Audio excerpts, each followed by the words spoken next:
Welcome to the Healthy Relationships Initiative podcast. Our goal is to provide information and tools to help you build happier, healthier, and safer relationships of all kinds. My name is Christine Murray, and I'm the director of the Healthy Relationships Initiative. And our topic for today's booster is healthy relationships for same-sex couples. Before we get started, I'm going to go ahead and introduce myself a little bit more. So as I said, my name is Christine Murray. I'm the director of the Center for Youth, Family, and Community Partnerships at UNC Greensboro. And I'm also the director of the Relationships Initiative. To tell you a little bit more about the Healthy Relationships Initiative, our mission is to promote happy, healthy, and safe relationships of all kinds and to prevent the negative consequences of relationship distress. And we invite you to connect with us for information about our resources and other upcoming programs on our website at guilfordhri.org, as well as on our Facebook, Instagram, and Pinterest at Healthy Relationships Initiative. Before we get started, those of you who are here in our live program today, we've got our chat room enabled, and we do certainly want to take questions that you may have as we go throughout the conversation. We can leave time for those at the end, as well as potentially discuss them as we're kind of going along with the program if questions come up in the meantime. So please make that. The best way to do that is to share your questions with Camilla Dos Santos, who's our HRI program coordinator and is our moderator. And before you sign off, Camilla is also going to share in the chat room the link to our feedback form. We always welcome feedback on these programs to help us learn what we're doing well as what we can improve in the future. So as I mentioned, our program's topic for today is healthy relationships for same-sex. And we're so excited to have our special guest here with us, Ivey Ghee. So Ivey, thanks so much again for being here. It's definitely a pleasure. Thanks for having me, Christine. Well, and I'm so excited to talk with you about this topic, but before we jump into the topic, could you go ahead and share a little bit about your background and why this topic is of interest for you? Sure. I've been in Greensboro now for about 15 to 16 years. 11 of those years were spent over at Quaintance Weaver. So I had a great connection to community. I've been made in Greensboro. I've shared my story on out in the South. And this conversation was super important to me and interesting because I've been in a lot of relationships, and I think the target that you're shooting for with healthy relationships is a very important thing. It adds value to your life. It gives you that feel-good feeling. However, today is Feel Good Friday, so I got to throw that in there. So it gives you that feel-good feeling, and I was just super interested because I'm a communicator, a person who likes to understand people and like to help people get out of their own way, right? That sounds great. Yeah. And we know, I love the fact that you highlight what a communicator you are and how important that communication is to you. And almost inevitably, when we ask people, what does a healthy relationship require? One of the first things they almost always say is good, positive communication. So, but I just appreciate you kind of sharing that background. And so with that in mind, we're going to jump into our topic. Although, as I mentioned, as we were chatting before the program, I thought it was important to really start today by talking about the importance of language when we're talking about the LGBTQ population. So we called our program today Healthy Relationships for Same-Sex Couples. But could you possibly share some of your thoughts on sort of terminology and how who we're hoping today's program really reaches? I mean, we have to stick to the mission, right? And we hope that it reaches all who are engaged. We want to make sure that there's healthy relationship. But sometimes when you think of same-sex relationships and we have different language and different communication, especially how people self-identify, sometimes they don't see themselves specifically as gender. So this is not to be excluding anyone. This is to make sure that everyone understands that sometimes when people are looking at what they see, and they see that this is a same sex from what they understand the terms to be. So this is not a self-identifying thing. This is just clearing up the terminology on how you're viewed and not what your um, like I guess you can say, gosh, Dennis Rodman says, what someone don't allow how someone view you, like they to make that who you have to be, right? So again, this is just how we're being viewed. Sometimes it's a scary conversation because you don't want to unintentionally exclude or unintentionally offend someone by thinking that you've made up their mind for them of who they are. Again, it's just reaching a conversation and making sure that the audience understands that this is just things that happen in relationships, right? But it happens to be that I am in a healthy same sex relationship with a woman that I love, love, love. That's great. I really appreciate you kind of giving that context. And I think it does speak to the importance of people sort of understanding, as well as just thinking about the language that we use and how different people may use different terms or different identifications. But that, like you said, I love that you pointed back to our HRI mission, that our goal has always been to promote happy, healthy, safe relationships of all kinds. Yes. And so, sometimes labels and terminology doesn't always fully capture that. Right. So, kind of on that's a good segue actually into our first topic. So as you can see, our slide up here is about Healthy Relationships 101. And it was so interesting when we first even really started the Healthy Relationships Initiative several years ago, and we first started talking to people about what does that even mean. And a lot of times we found out that it was actually a much more controversial topic than we thought. I think a lot of times people view it as a very narrow definition, or maybe it only does apply to certain types of people or certain types of relationships. But we've tried to think about healthy relationships from the standpoint of what are those common universal elements. So again, as a real foundation for our conversation today, how do you define healthy relationships? I define it as in like equaling that healthy, right? So positive, healthy means that sometimes you have to take some chances and figure out what doesn't feel good. Healthy to me means that there's clear communication, or at least a desire to want to have clear communication, the give and take, understanding. And it takes a lot when you have to understand. So to me, those things are healthy types of things that come to mind that capture all, right? And so, and two, we are really, especially talking about couple relationships too here. So kind of to focus that lens. And as you mentioned when you were introducing yourself, your focus really is on healthy communication, and you're a communicator. So let's dive a little bit deeper into that communication point. And Yeah. especially in the context of couple relationships, what does positive communication look like? To me, and what has seemed to work in our relationship, positive communication seems like I want to communicate from my experience, my feelings, and I don't want to tell you how you're behaving or how you are like what your behavior is doing to me, because when in a healthy relationship and you're in love with someone, it's never your intentions to hurt someone. However, people draw more attention to your hurt when you're explaining your feelings and not their behavior. So really, that effective communication looks like focusing on your experiences and communicating that, and really not attacking change, perhaps.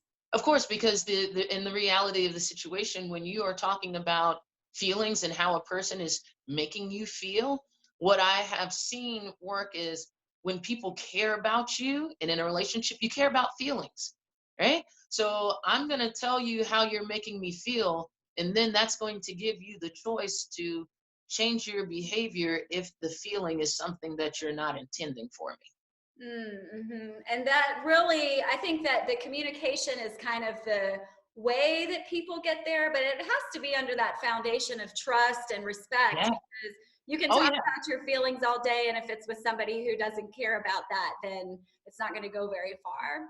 Yeah. I mean, you always have to take a moment and step back. Now, I said that I'm the communicator.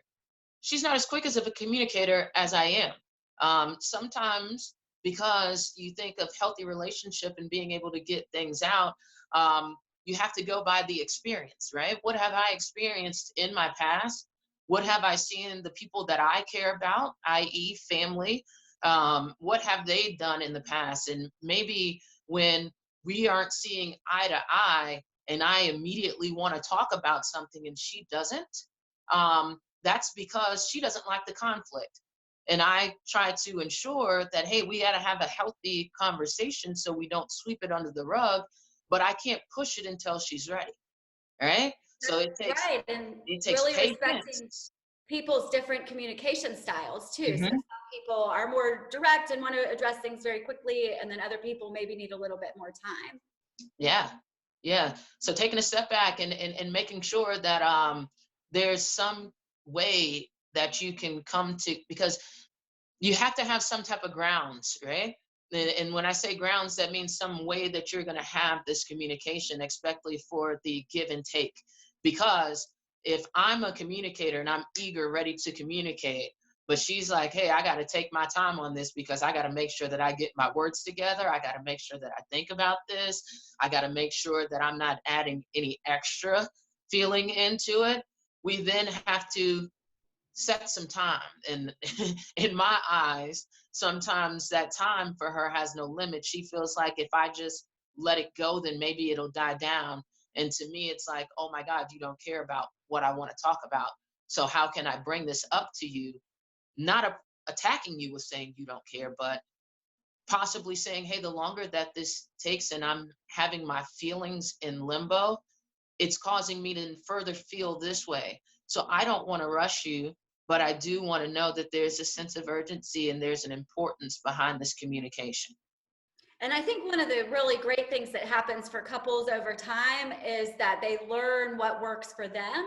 And some things, can work for everybody, but there's a lot about healthy couple relationships in particular that really is a learning process over time. And so you're referencing your relationship. That probably didn't happen overnight. That probably Oh took no.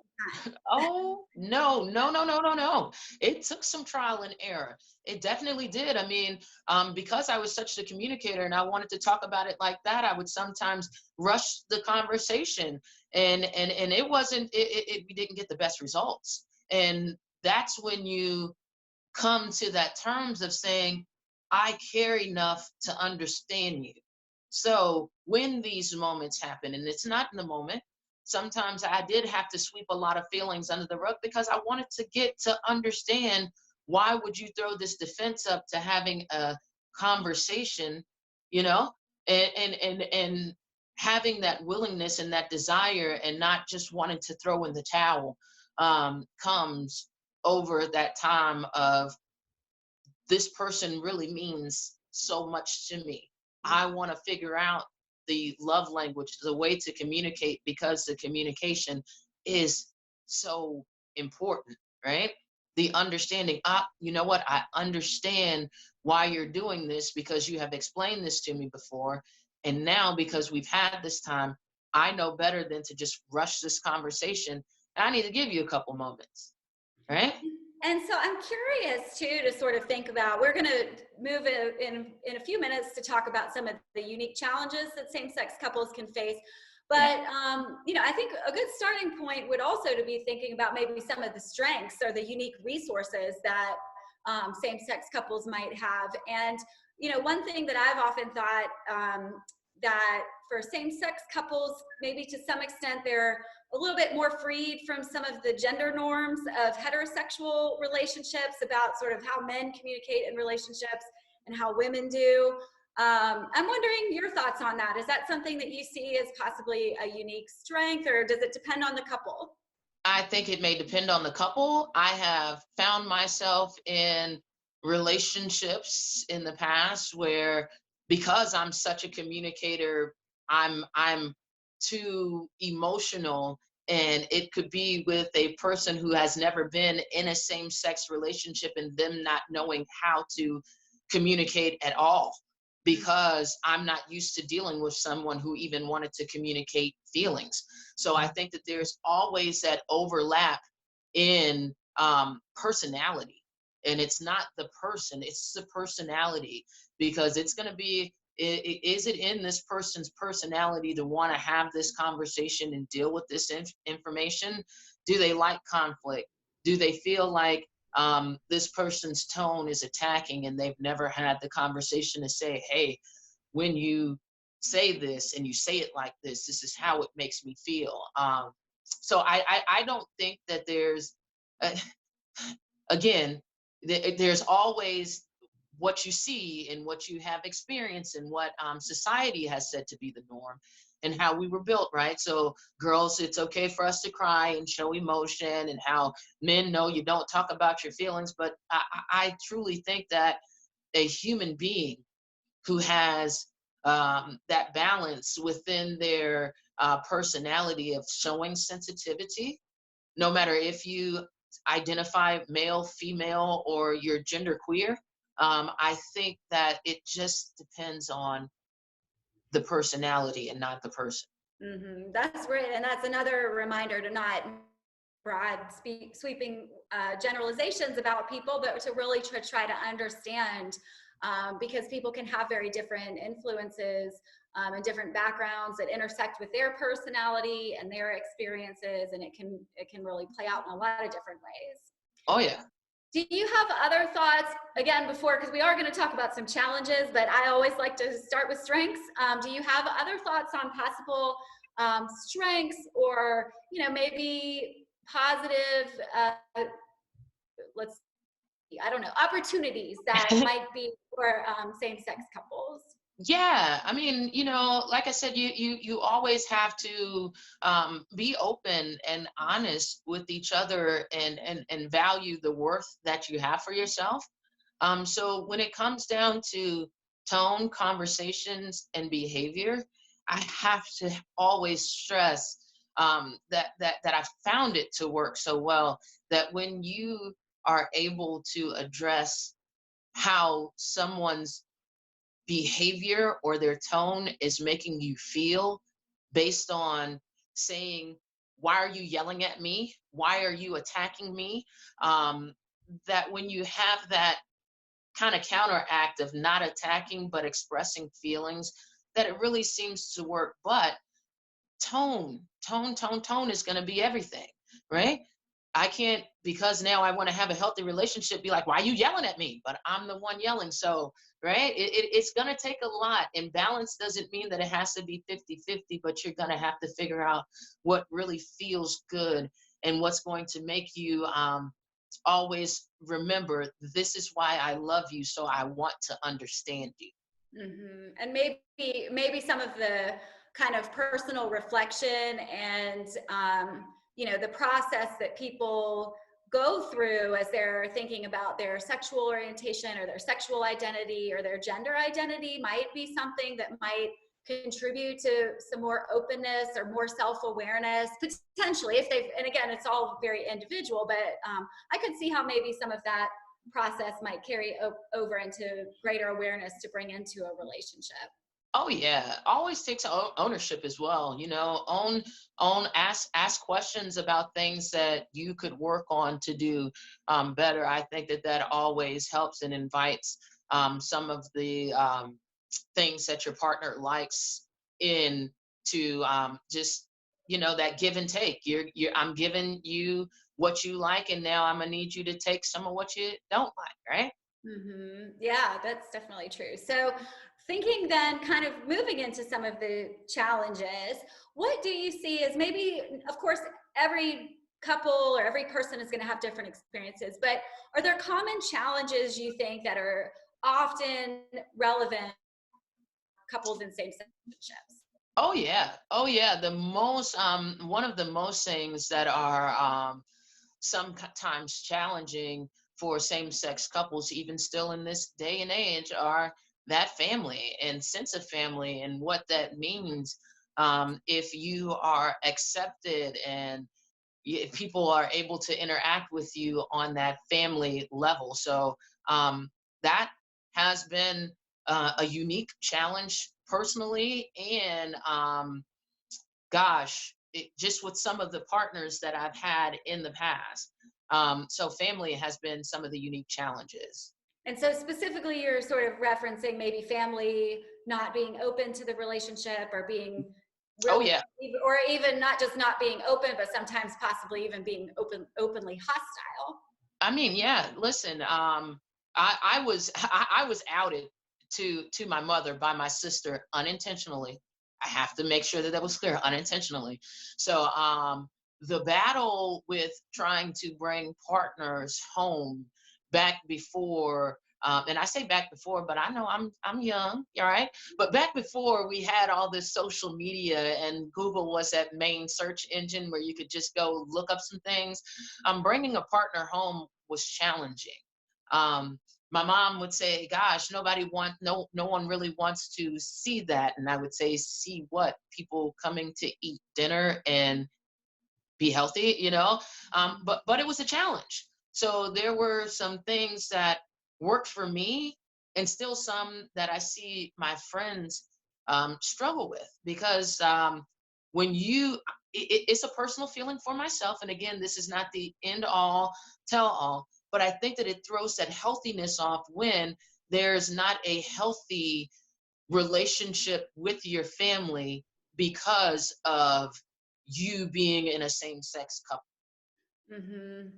I Right. think that That there may be a closed door for support based yeah, on that issue alone, and that can be a big area of support for many couples. yeah. To I not mean, have that can be very difficult. I've lost relationships. I've walked away from relationships, and it was kind of hard to understand why. But my family now, I'm going to say now, and it has been for a very long time, that my family, the power of acceptance is so real. I'm blessed to have an amazing family, but it wasn't always that way. So when I first heard in the same-sex relationship, because my family finally got on board, that I wasn't able to come to Christmas dinner with my partner because their family belief was, we won't invite bad people in our home, i.e., a drug dealer or a homosexual. So if drug dealers are bad and homosexuals are bad, why would I allow a homosexual in my home? I said, you know what, that's enough for me, and I can't be in this relationship. My Mm. partner at that time didn't understand, was like, why, you're not dating my mom? And I'm just like, no, you don't understand that if I have to openly give you my family, and then when it comes down to holidays, when holidays are about family, I have to sit on the shelf so you can be a different person for your family. That's not healthy to me. And I don't want to cause you that pain, because it is so hard to live a double life. Hmm. Yeah, and just that, how stressful that must be Oh for yeah. couples when, one or both partners have that. And, and you're right. I think that there's such varying levels of acceptance for Mhm. people, and it is almost a spectrum from, completely rejecting somebody to sort of like, well, we'll tolerate it, but we're not going to really celebrate Yeah. it, but really, embracing and accepting people for who they are. And, Hmm. that could be a major difference between partners that could be very difficult to navigate. Right. That's where the understanding and the clear communication on how some people have that taboo of, you don't tell your past. And I think that sometimes you don't tell specifics from your past, but there has been some experiences in your past that that you don't tolerate because they don't feel good. So in a healthy relationship, you share that, so there's understanding when it comes to those challenges, especially on why someone views people differently. And I'll give a short example if I have the time. When my partner and I first got together, and we are in an amazing, healthy relationship, when I would take her home to meet my mom, she would call my mother by her first name. And me and my partner in a healthy relationship still have 9 years between us. And my mother is now 70 plus. Okay. So it wasn't the best for her to, like, I just wanted to forewarn her. It's like, hey, I'm not going to tell you not to like how to communicate, but I am going to tell you that there's a level of respect that my mom deserves and appreciates. And I know that if my mom feels that level of respect, then there's going to be a healthier path in our relationship because you're going to be invited in. Um, it was a struggle for her because her home structure wasn't the same as mine. And it took her being very vulnerable to share with me about her home structure, me actually experiencing and seeing the home structure, um, to then understand how that can be a challenge and saying, okay, well, great, when you're ready, I'm going to need you to do that. But shielding my mom at the same time with saying, we probably won't come down just yet, right? Because I'm playing that game of you're special to me and you mean so much to me. I don't want you to misrepresent yourself by taking my mom as someone who has hurt you or who has been a unreliable adult in the past. Oh, that's interesting. Yeah, I Yeah. appreciate you. I really appreciate you sharing that example. And it kind of did make me think, because you mentioned a few different ages of different people in that example. Yeah. And I'm wondering if in your work in the community, because attitudes and laws and everything related to the LGBTQ population have changed so dramatically in Mhm. the past 5 years, 10 years, 15, 20 years. Do you see differences in couples, kind of at different ages or stages in life, and maybe some of the challenges they face in same-sex relationships? Yeah, I see an improvement, but yet still some type of everything always falls back to communication for me. And I think that there is still some miss moments because of not knowing how to communicate.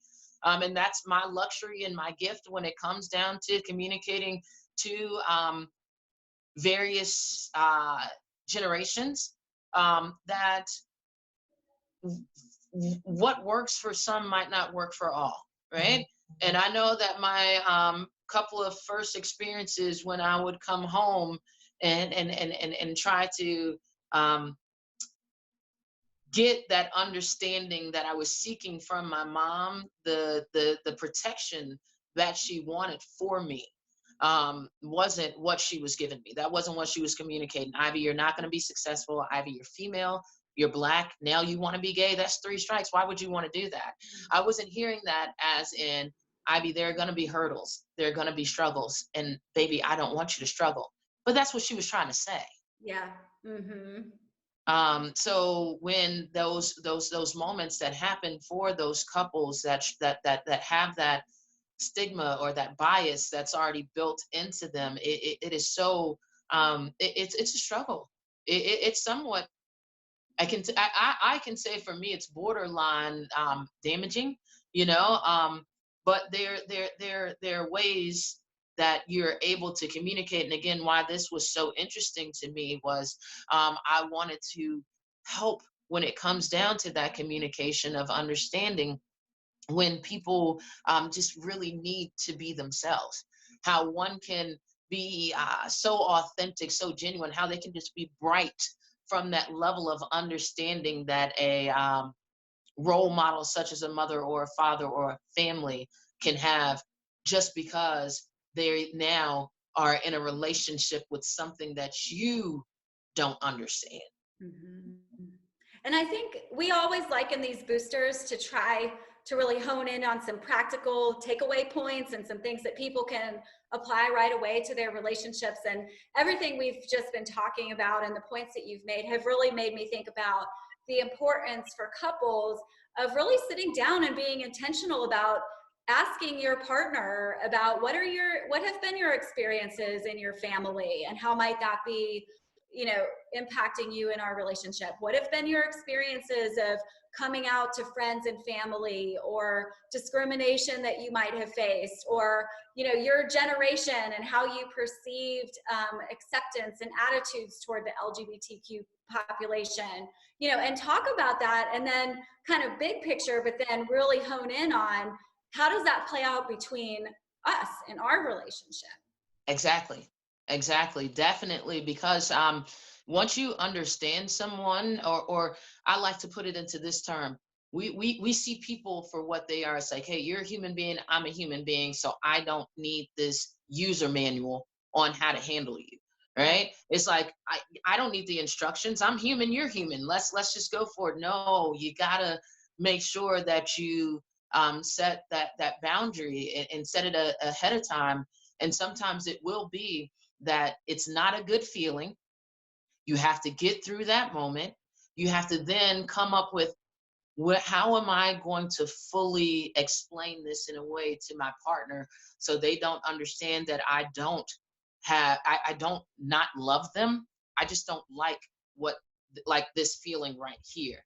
Mm-hmm. And I want to figure out how. I'm not asking you to change, but I am asking you to be more aware of this sensitive feeling for me. So when we are engaging with each other, I don't then become standoffish because you have pressed the button that you didn't even know about.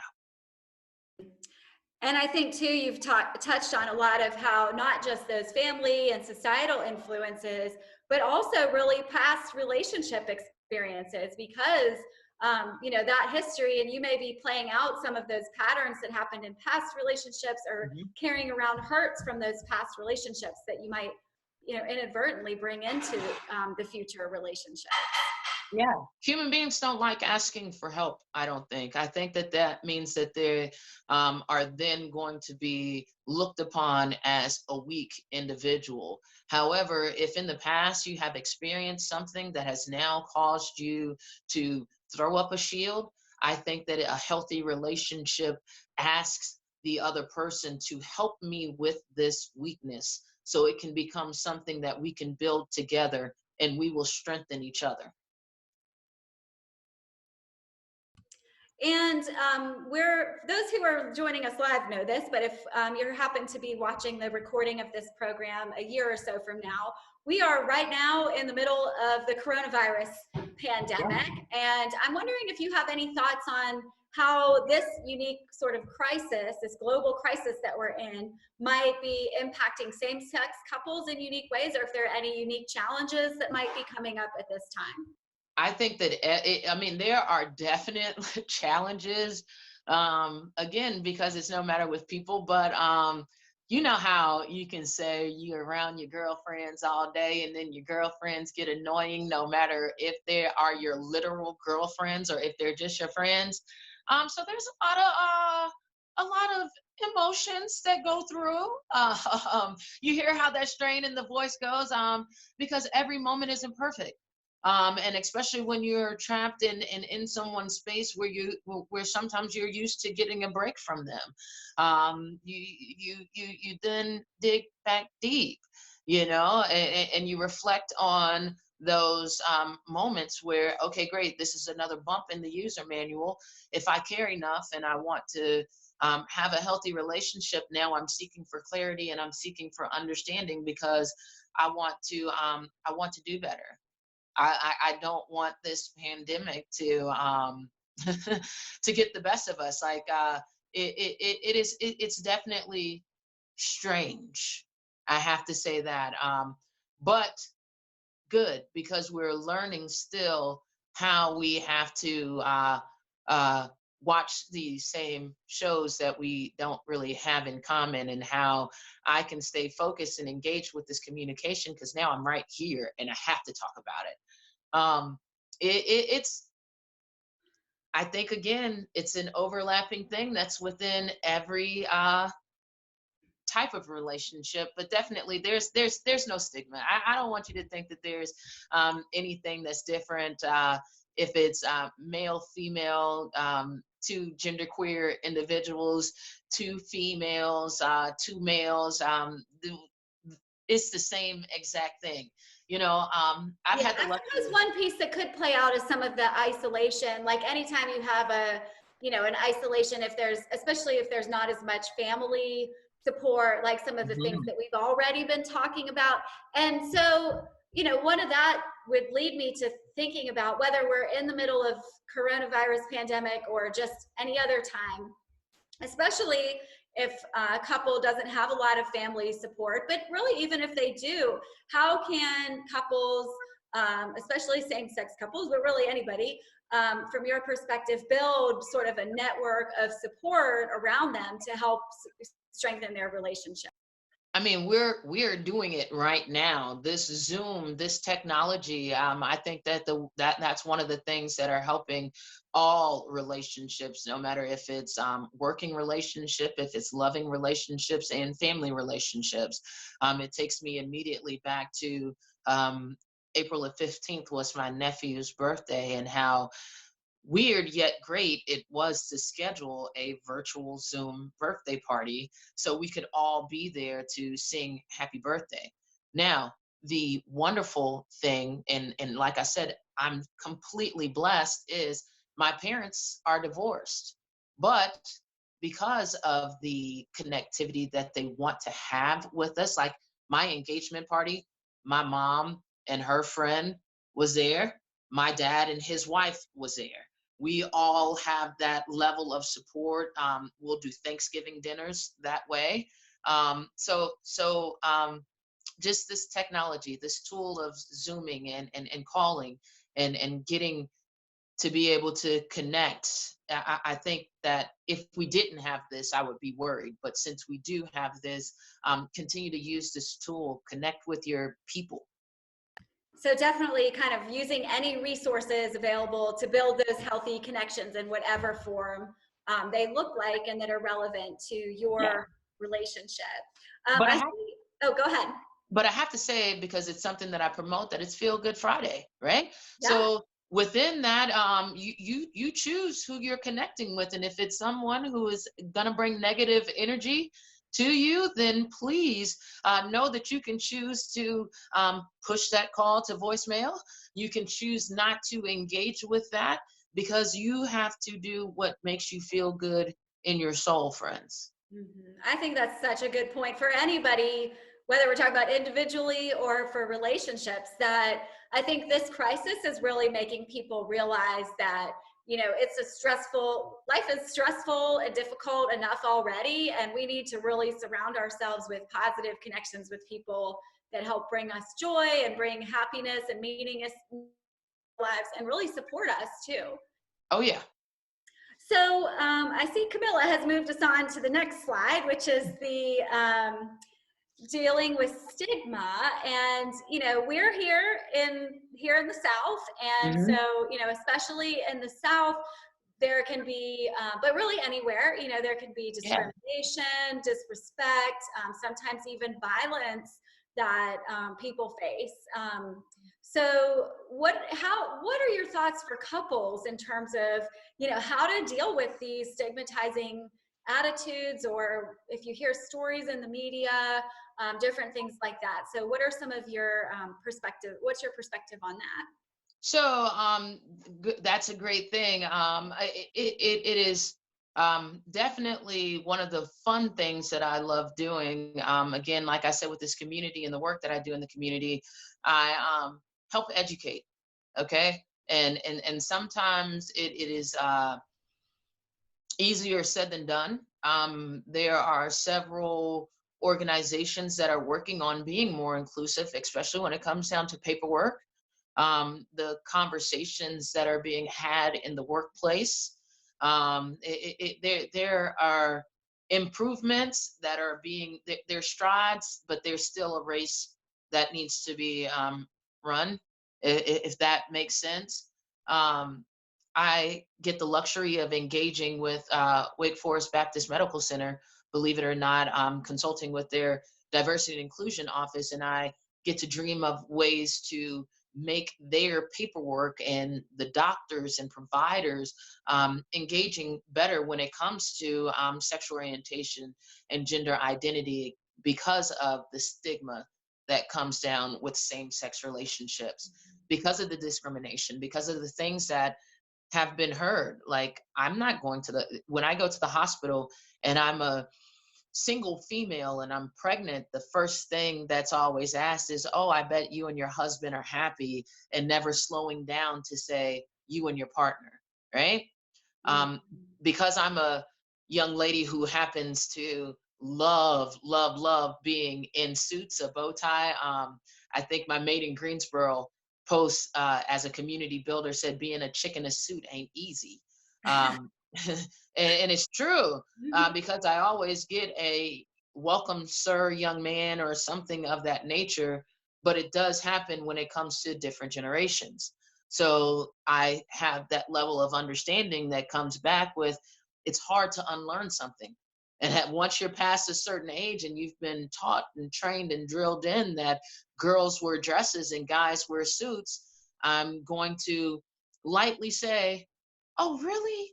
And then they're going to say, I'm so sorry. I Mhm. didn't mean it, but give them that opportunity instead of getting angry, but wanting to intentionally say something to kind of raise awareness, but not attack, right? Right. Mhm. Um, there's a great deal of people that sometimes, like I tell my fiance, I tell her, I said, there's a thing, there are things that I have experienced in my time of being in this lifestyle, that because you are now a licensed esthetician, so she's a makeup glam girl, okay, and I'm pretty blessed when it comes down to that. I think that that's a healthy part of a relationship, the physical attraction, right? But when I was back in my 20s, it would always have people come up, you're too pretty to be gay. Well, why would you want to throw your life away? You're so pretty. And it's always, well, what man hurt you, right? Those stigmas and those things that come when it comes to same-sex relationships are harmful. They're hurtful, right? um when people automatically assume that there has to be another layer of something, like it's invisible. You wouldn't imagine how many people have asked me, oh, well, since you were in a suit and you were in a bow tie, I thought you wanted to be a boy. Mm. Yeah.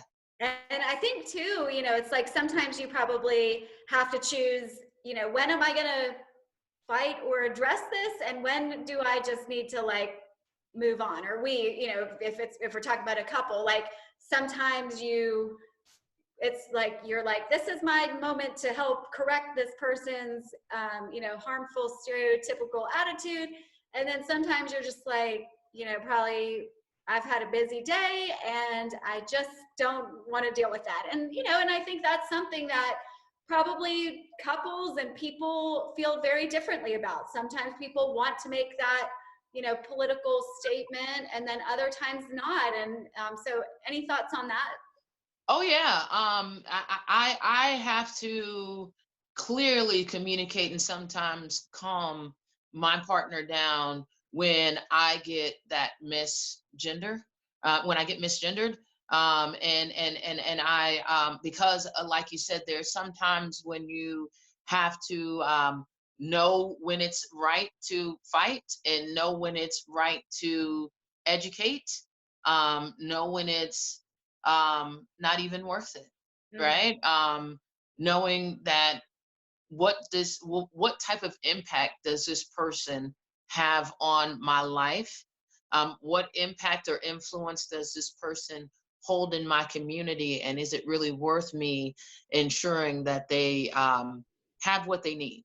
I find myself always having a good approach when it comes down to the communication, which I get the luxury of doing some of the things that I'm passionate about. And that's like, hey, come on, get out of your way. You made a mistake. Let's own it. And let's then say, because we're human, and if it's something new, ask, how would you like me to handle this moving forward? Because I'm certain that I'm going to make a mistake again.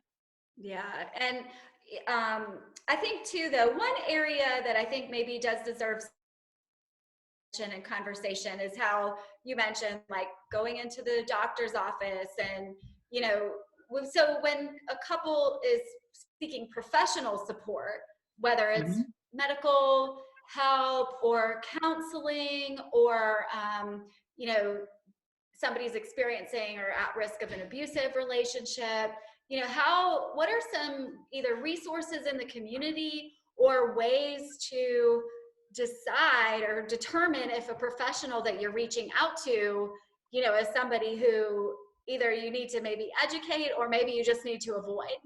Yeah, that's a great question there. So, I'm a board member with PFLAG, and that's Parents and Families for uh, Lesbians and Gays. They're an amazing advocacy organization here in Greensboro. A lot of resources when it comes down to looking for which doctors, realtors. There's several organizations like the Guilford Green Foundation who has the Guilford Green Foundation and LGBTQ Center, who has a lot of resources there. And then just because I pride myself on being a community builder, I like to have those resources in my pocket. And when I see, hear, and know of people just doing the amazing right thing, that's when I love to share and take to social media and say, hey, these are great people who are doing great things for our Watch gosh. out for just a second there. So could you repeat the last sentence that you said, Ivy? Yeah, I think that I think I said that there are several organizations that are out here doing the work, and I pride myself on being a resource and wanting to take to social media to share information about good people doing good things.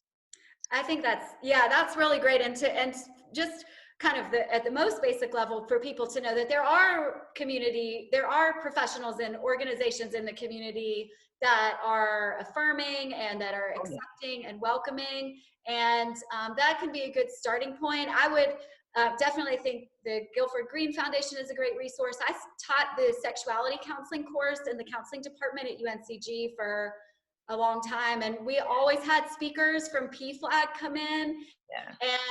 And just to add another layer to what you said, it's called Parents, Friends, Family, but they are also very welcoming for people who are not parents or friends or Yeah, family. allies. Yeah, and they've got great resources. Even I know they used to talk about how they would have a list. I don't know if they still do this anymore, but a list of churches that Yeah, are working as well. yeah, And so I think for people to kind of understand that, and you know, there can be some value, I think, sometimes in educating professionals, but you know, it's probably more helpful, especially if you're in the middle of a crisis, to seek resources and services and professionals who, you know, already have that knowledge. yeah. And there are diversity and inclusion trainers that are around. There are people who have had gender spectrum training through the Gender Spectrum Network who like to assist and make sure that people are just, like I said, able to be more understanding and maybe have the stigmas decline when it comes down to same-sex relationships and understand that they are just that, human relationships. Mm-hmm. Let's see, we are about 10 minutes left. It doesn't look like we've had any questions yet that have come in the chat room, but we've kind of circled around a lot of different things. So I want to kind of turn it back to you right now to make sure that are there any major points about healthy relationships for same-sex couples that we have just totally not covered yet so far before we move on to our takeaway points? Um, I think that I was very clear about that communication and taking a moment to speak about your feelings and not how others who intend to love you are behaving.